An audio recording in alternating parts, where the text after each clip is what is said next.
my name is Katherine Parsons.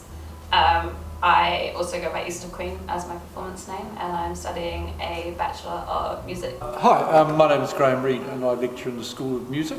Sorry, Beatles are like my biggest inspiration. They just changed everything about how music came about and was produced. One of the papers that I do is I look at the 60s, the Beatles and Bob Dylan, and it's a sort of cultural analysis, but also very obviously music based, and how music redirected popular culture.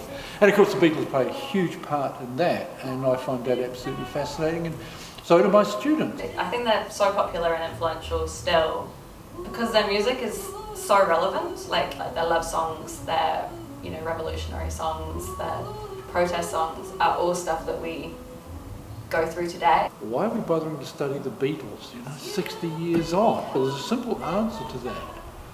The Beatles changed everything.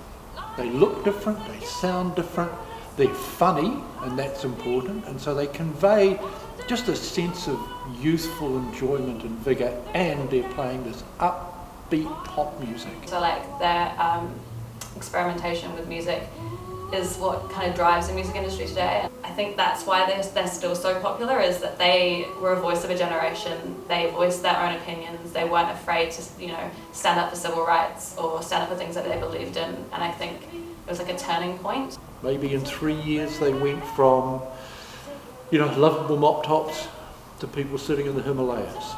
Just that journey alone, and they took people with them. My favourite is definitely George Harrison. Mostly because my favourite song is something beautifully done. I like him. I love George Harrison's.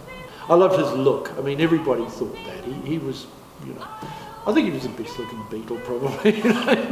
I studied the rock to reggae paper. It made me very, very aware that I did not know much about the music industry at all. And I think Graham really opened up the realism. It's cool.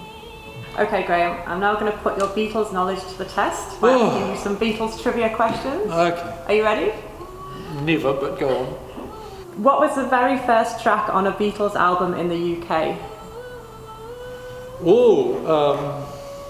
One, two, three, four. I saw her standing there. Correct, well done, I'm impressed. On the Please Please Isn't that a album. great way to start that Beatles story, that career? 1, 2, 3, 4, and away we go, bam! What important event took place on July the 6th, 1957 at a church fete? It's when he was introduced to Paul McCartney. Correct, well done. And finally, which respected New Zealand journalist and music critic shares his birthday with Global Beatles Day? Now who would that be? I better celebrate on Global Beatles Day my own birthday. Yes, happy birthday. Thank you very much.